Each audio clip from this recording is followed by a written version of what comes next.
जय माताजी मित्रों, मारी चेनल ममतानी रसोई में तमारुं स्वागत है। मित्रों, आज हूँ तमारी साथे शेर करीश बजार में मळे तेवी एकदम क्रिस्पी जलेबीनी रेसिपी। तो फक्त 15 ज मिनिट में बनी जाए तेवी क्रिस्पी अने एकदम खावामां टेस्टी एवी आपणे जलेबी बनावीशुं। तो आजनी रेसिपी आपणे शरू करीए। तो आ जलेबी फक्त 15 ज मिनिट में बनीने तैयार थाय छे ने बजार में फरसाणवाळाने त्यां मळे तेवी जलेबी आज आपणे बनावीशुं। तो विडियो ने स्कीप कर्या वगर पूरो जोजो अने पसंद आवे तो विडियो ने लाइक शेर अने चेनल ने सब्सक्राइब करजो। तो अत्यारे मैं जलेबी बनाववा माटे 1 कप मैदो लीधो छे, जे वजन में 130 ग्राम जेटलो छे। आज आपणे जलेबी परफेक्ट माप साथे बनावशुं तो एकदम बजार जेवी ज बनशे। तो अत्यारे आपणे जे 130 ग्राम मैदो लीधो छे तो सामे मैं अत्यारे 300 ग्राम जेटली खांड लीधी छे, जेने आपणे कढ़ाईनी अंदर लई लईशुं। અને આપણે જેટલી ખાંડ લીધી છે તેનાથી અડધું આપણે અંદર પાણી રેડીશું। એટલે અત્યારે આપણે 300 ગ્રામ ખાંડ લીધી છે તો સામે 150 ml જેટલું આપણે અંદર પાણી એડ કરીશું। અને આ ખાંડને આપણે સારી રીતે ઓગાળીશું।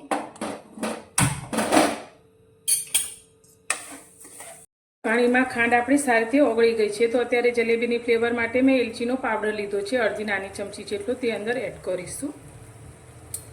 હવે આપણે આ ચાસણીને કેટલી કરવાની છે તે જોઈશું। તો આપણે ચાસણીને 1 કે 2 તારની નથી કરવાની, પણ આપણે થોડી ઘટ થાય, મધ જેટલી ચીકાશ પડતી થાય તેટલી જ કરવાની છે। તો એક અડધો તાર બનતા તો તૂટી જાય તે રીતની આપણે ચાસણી કરવાની છે। તો આપણે આ રીતે ચેક કરીશું। તો હજુ આપણી ચાસણી બરાબર થઈ નથી તો થોડી વાર ફરી એને ગરમ થવા દઈશું। तो तमे आ रीते जलेबी बनावशो तो तमारी जलेबी परफेक्ट ज बनशे। तो आ रीते बनाव्या पछी तमे क्यारे बजारमांथी नहीं लावो। तो फरी एकवार हवे आपणे चासणीने चेक करी लईशुं। तो आ रीते थोड़ीक चमचा उपर लई अने आंगळी अने अंगूठा वच्चे लईने आपणे चेक करीशुं। तो आ रीते तार बनता बनता तूटी जाय छे। तो आपणी चासणी आटली ज परफेक्ट छे। तो अत्यारे आपणे हवे जलेबीना कलर माटे अत्यारे मैं खावानो मीठो कलर लीधो छे। तो अत्यारे मैं पीळा कलरनो उपयोग कर्यो छे, तमे ऑरेंज कलरनो उपयोग पण करी शको छो। तो अर्धी नानी चमची जेटलो आपणे कलर अंदर एड करीशुं अने अत्यारे गैसनी फ्लेम बंद करी दईशुं। हवे चासणी आपणी ठंडी थया पछी पण बिलकुल जामे नहीं, तेना माटे अत्यारे अर्धा લીંબુનો रस अंदर एड करीशुं। तो आनाथी खटाश नहीं आवे पण आपणी चासणी बिलकुल जामशे नहीं।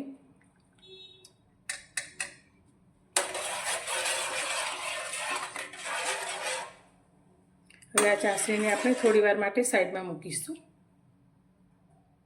હવે આપણે અત્યારે જલેબી માટેનું બેટર બનાવીશું। તો અત્યારે આપણે જે 1 કપ મેદો લીધો છે તેને એક બાઉલની અંદર લઈ લઈશું। હવે આપણે અત્યારે ઇન્સ્ટન્ટ જલેબી બનાવીએ છીએ એટલે આપણે અત્યારે આથો લાવવાનો નથી। તેના માટે અત્યારે મેં ઇનો ફ્રૂટ સોલ્ટનું એક પેકેટ લીધું છે। તો તમે જે બ્લુ પેકેટ આવે છે તે પણ લઈ શકો છો। તો અત્યારે 130 ગ્રામ જેટલા મેદાની અંદર આપણે એક પેકેટ ઇનો ફ્રૂટ સોલ્ટ अंदर लई लईशुं। हवे तेने अंदर सारी रीते मिक्स करी लईशुं।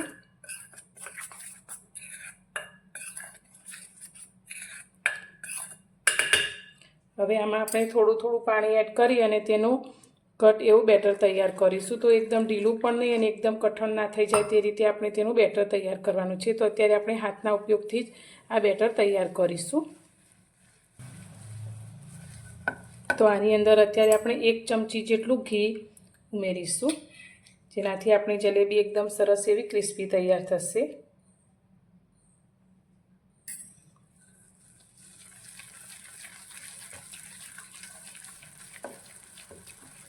अने आ रीते सारी रीते आपणे फेटता जईशुं अने तेनुं बेटर तैयार करीशुं।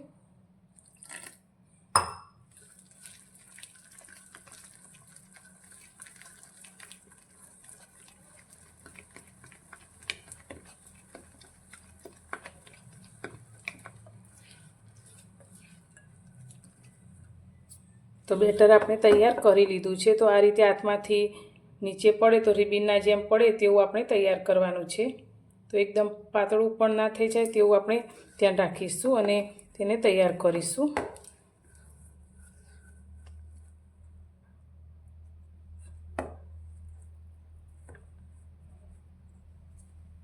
હવે અત્યારે આપણે જલેબીને ગોળ શેપમાં પાડવા માટે મેં આ રીતે એક બેગ લીધી છે. તમે કોઈ પણ દૂધની થેલી, મીઠાની થેલી પણ લઈ શકો છો. તો હવે આપણે એક ગ્લાસની અંદર આ બેગને આ રીતે મૂકી દઈશું, જેથી આપણે બનાવેલું બેટર ભરવામાં સરળતા રહે.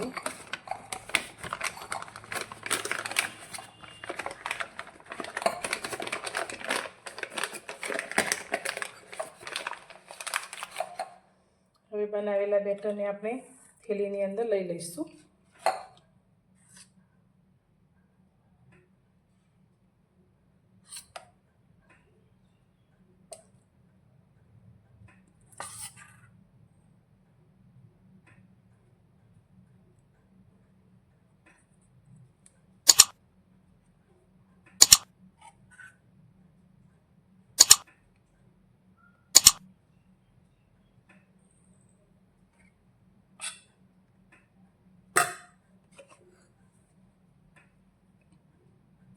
બેટરને આપણે આ રીતે બેગમાં ભરી લીધું છે. તો ઉપરથી આપણે એક રબરથી તેને બંધ કરી દઈશું.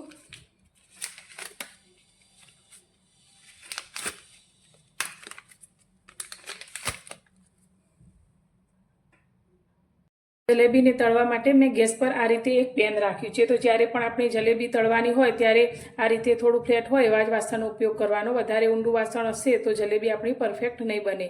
તો અત્યારે જલેબીને તળવા માટે મેં એક વાટકી જેટલું ઘી લીધું છે, જે આપણે પેનની અંદર લઈ લઈશું. તમે ઘીની જગ્યાએ તેલનો ઉપયોગ પણ કરી શકો છો.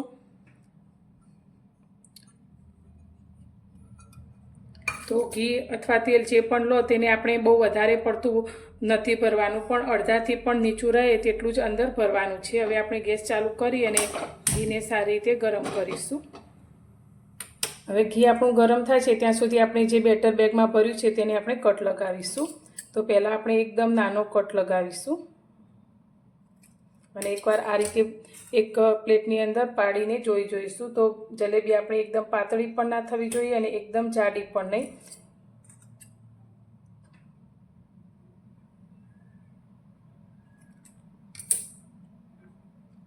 તો આ રીતે પડે તેટલું આપણે અંદર હોલ કરવાનો છે. તળાયા પછી આપણી જલેબી થોડી ફૂલશે. અત્યારે જલેબી પાડવા માટે ઘી આપણું ગરમ થઈ ગયું છે. તો તમે ઘી લો કે તેલ લો, તે થોડું ગરમ થાય પછી આપણે તેની અંદર જલેબી પાડવાની છે. તો ઘીને એકદમ વધારે પડતું આપણે ગરમ નથી કરવાનું, પણ નોર્મલ આપણે જે ગરમ થાય તેટલું જ આપણે ગરમ કરીશું. હવે આપણે તેની અંદર જલેબી પાડીશું. તો એકદમ હળવા હાથે આપણે આ રીતે જલેબીનો ગોળ શેપ આપીશું. તો જલેબી પાડતી વખતે જરા પણ ઉતાવળ નથી કરવાની.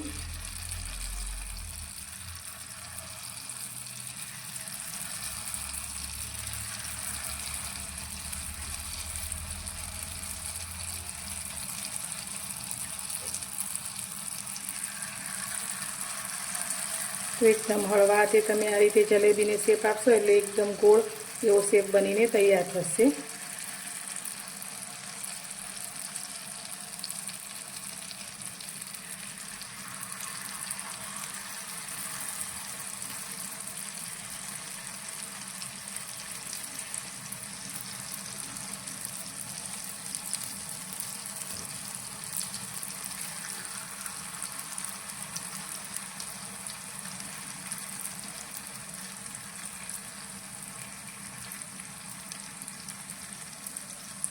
હવે તેને આપણે મીડિયમ ગેસની ફ્લેમ પર નીચેથી થોડીવાર માટે આ રીતે તળાવવા દઈશું અને થોડી ક્રિસ્પી થાય એટલે તેની બીજી સાઈડ આપણે ચેન્જ કરી અને બંને સાઈડથી આપણે એકદમ ક્રિસ્પી થાય એવી જલેબીને તળી લઈશું.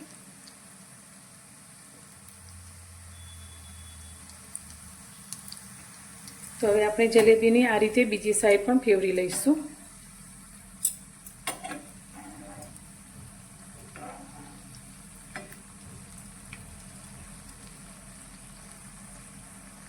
તો જલેબી આપણી બંને સાઈડથી એકદમ સરસ તળાઈ અને ક્રિસ્પી થઈ ગઈ છે. તો હવે તેને આપણે આ રીતે એક ઝારાની અંદર લઈ લઈશું, જેથી અંદરથી બધું એક્સ્ટ્રા ઘી નીકળી જાય.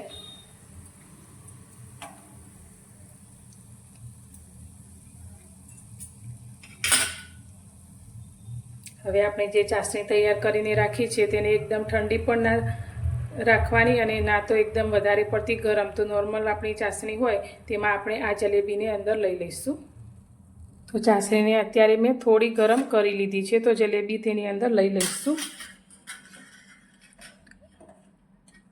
અને બીજી જલેબી આપણી તળાય ત્યાં સુધી આ જલેબીને આ રીતે આપણે ચાસણીની અંદર રાખીશું. તો આપણે બીજી જલેબીને પણ આ રીતે તળી લીધી છે, તો તેને પણ આપણે હવે કાઢી લઈશું. અને આ જ રીતે આપણે બનાવેલા બેટરમાંથી બધી જ જલેબીને તૈયાર કરીશું.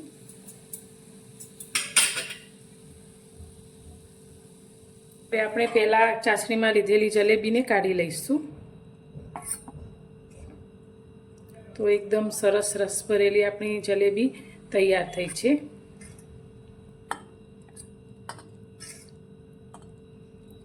હવે બીજી તળાયેલી જલેબીને આપણે ચાસણીની અંદર લઈ લઈશું.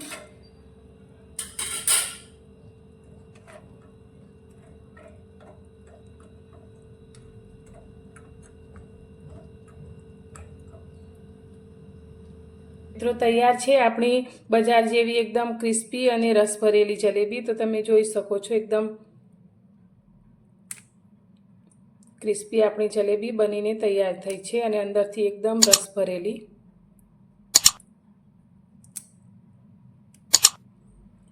તો જોતાં જ મોઢામાં પાણી આવી જાય તેવી આપણી જલેબી બનીને તૈયાર છે. તો તમને મારી આજની આ જલેબી બનાવવાની રીત કેવી લાગી? જો પસંદ આવી હોય તો વિડીયોને લાઇક કરજો, શેર કરજો અને ચેનલ પર નવા છો તો ચેનલને સબસ્ક્રાઈબ કરવાનું બિલકુલ ભૂલતા નહીં. તો ફરી મળીશું એક નવી જ રેસીપી સાથે નવા વિડીયોમાં.